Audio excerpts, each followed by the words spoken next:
नमस्ते दोस्तों, कैसे हैं आप सब। आई होप सब अच्छे होंगे। आज एक टॉपिक एड्रेस करना बहुत ज़रूरी है। जैसे हम काफ़ी सारी चीज़ों के बारे में बात करते हैं। आप सब जानते हैं कि जेवर एयरपोर्ट यूपी के अंदर बना, अभी बन रहा है, एक्चुअली वर्क इन प्रोग्रेस है, और उसके लिए ज़मीन अधिग्रहण करी गई। हमारे देश में ज़मीन अधिग्रहण बहुत ही ज़्यादा इंपॉर्टेंट टॉपिक हो जाता है, क्योंकि उससे लोग जुड़ जाते हैं, उनकी लिवलीहुड जुड़ जाती है। अभी रिसेंटली मैंने काफ़ी सारी न्यूज़ पढ़ी और देखा, एक टॉपिक जो काफ़ी डिस्कस हो रहा है वो है कि इतना सारा ज़मीन अधिग्रहण किया गया, इतना पैसा किसानों को दिया गया, जिनकी भी ज़मीनें ली गई, और अभी भी इतना पैसा, मतलब करोड़ों में पैसा बांटा गया है, ऐसा नहीं है। और जितनी वहाँ की रेट थी ना, उससे तो बहुत ज़्यादा मतलब बढ़ा चढ़ा के दिया गया है। उसके बाद भी वहाँ के रहने वाले लोग जो हैं, काफ़ी ज़्यादा ये रिपोर्ट्स आ रही हैं कि वो कंप्लेन कर रहे हैं गवर्नमेंट की कि हमें और पैसा दो। अभी भी वो गरीब हैं, और जहाँ तक मैं देख पा रही थी उन लोगों के हाथ में आईफोन्स हैं। मतलब वो इस तरह से कह रहे हैं एंड्रॉयड चलाएंगे क्या, आईफोन चलाएंगे। अब वो कह रहे हैं कि हमारे पास एंड्रॉयड खरीदने का भी पैसा नहीं है। वैसे तो एंड्रॉयड के भी वेरिएंट जो हैं वो 1.5 लाख से भी ऊपर तक के आते हैं। आईफोन तो खैर वो एक मार्क है कि वो महंगा ही आता है। लेकिन जिन किसानों को 5-5, 6-6 करोड़, 10-10 करोड़, 2 से 3 करोड़ रुपया मिला हो, वो आखिर गरीब कैसे हैं। देखिए, सबसे बड़ी प्रॉब्लम क्या है हमारे देश में, शिक्षा के अंदर ये बताया जाता है how to go for the courses and कुछ आप अपना टाइम मैनेजमेंट कैसे करें, आप अपना किसी भी लाइफ में करियर कैसे मैनेजमेंट करें, ये सब चीज़ें हमें सिखाई जाती है। लेकिन एक बेसिक चीज़ जो हमें नहीं सिखाई जाती बच्चों को, स्पेशली जब सीनियर हो जाते हैं, वैसे तो ये चाइल्डहुड हैबिट्स बननी चाहिए, how to manage the money. बच्चों को कुछ पैसा हर महीने देना चाहिए, जैसे जिसको हम बोलते हैं पॉकेट मनी।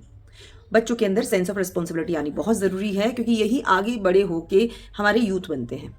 इसकी लैकिंग जब होती है तो उससे क्या होता है, उससे होता है miss management of money.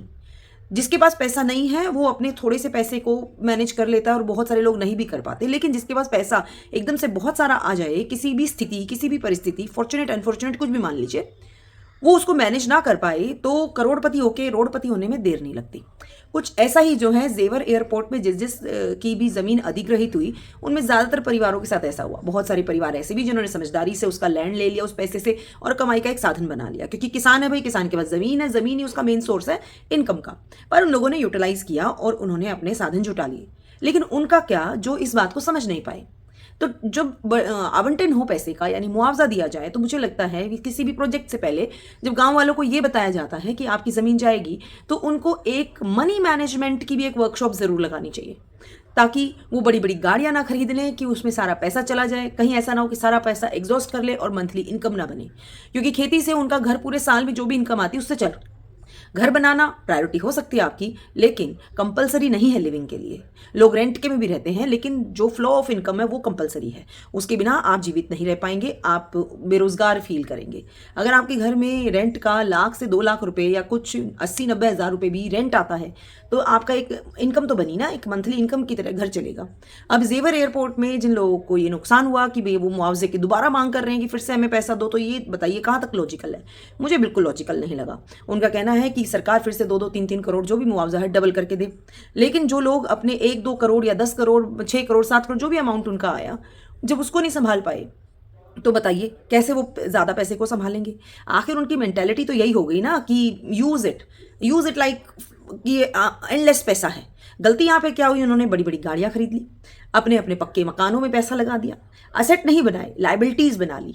Liabilities जो है, गाड़ी है तो पेट्रोल और डीजल जाएगा उसमें, उसकी मेंटेनेंस भी जाएगी। घर है तो घर की बनावट में, उसके रख रखाव में पैसे जाते हैं। ठीक है, अब उसके बाद अब वो डिमांड कर रहे हैं कि हमें नौकरियां दो। देखिए, अधिग्रहण का मतलब नौकरी नहीं होता। अधिग्रहण होता है उसके बदले में आपको प्लॉट्स मिल जाते हैं और पैसा मिलता है। इनको प्लॉट्स भी मिले हैं, ऐसा नहीं है कि एग्रीकल्चरल लैंड जब अधिग्रहण होता है तो एक तो मुआवजा दिया जाता है गवर्नमेंट की तरफ से, और दूसरा उनको एक एक प्लॉट किसी एक एरिया में दे दिया जाता है, वो मिला है। लेकिन अब इस बेफजूल के खर्चे को सरकार कैसे मतलब माने। क्या सरकार को ये मान लेना चाहिए कोई बात नहीं, यू वेस्टेड योर मनी, फिर से हम पैसा दे देते हैं, फिर तो ये तो अंधा कुआं है भाई, कितना डालो कोई फर्क नहीं पड़ता। किसी को कम, मतलब कम ज़्यादा तो क्या कहेंगे, लेकिन किसी को पूरा नहीं पड़ेगा। And this is actually happened in Jewar in UP, and this is how where we are suppose to have lessons of money management. तो प्रैक्टिकल लाइफ में मनी मैनेजमेंट के बारे में जो है हमें ज़्यादा नॉलेज गेन करनी चाहिए। तो आप आई होप यू अंडरस्टूड कि ये टॉपिक क्या है और इसके बारे में जानकारी हमें क्यों जानना बहुत ज़रूरी है। सिर्फ सारी जिम्मेदारी सरकार पे डालना गलत बात होती है, क्योंकि जब आपके पास पैसा आए, आप भी ठीक है जो भी वीडियो देख रहे हैं, अगर आपके पास भी पैसा आए तो मनी मैनेजमेंट ज़रूर करिए, ताकि सारा पैसा एग्जॉस्ट नहीं हो जाए और आपका पैसा जो है रेगुलर आप बचाइए, ताकि आपके पास लाइफ को एंजॉय करने के साथ साथ फ्यूचर भी सिक्योर करने की आपके अंदर जो हैबिट होनी चाहिए। ये मत सोचिए कि सब अपना अपना कमा लेंगे, नहीं भाई। देखो, एज अ पेरेंट आपकी रिस्पॉन्सिबिलिटी है कि आप पैसे को ऐसे मैनेज करें कि बच्चा भी सेटिस्फाई हो, आप भी सेटिस्फाई हो, और फ्यूचर में उसको बिना मतलब उसकी इच्छाएं मारे, उसकी भावनाएं आहत किए, उसको पैसा उसके काम में आए। तो आई होप ये वीडियो पसंद आया होगा आपको। अगर अच्छा लगा है तो सब्सक्राइब कर लीजिएगा चैनल को, वीडियो शेयर कर दीजिएगा, और अगर आपको अच्छी लगे तो लाइक कर दीजिएगा। मिलती हूँ आपसे किसी और रेलिवेंट टॉपिक के साथ अगले वीडियो में। धन्यवाद।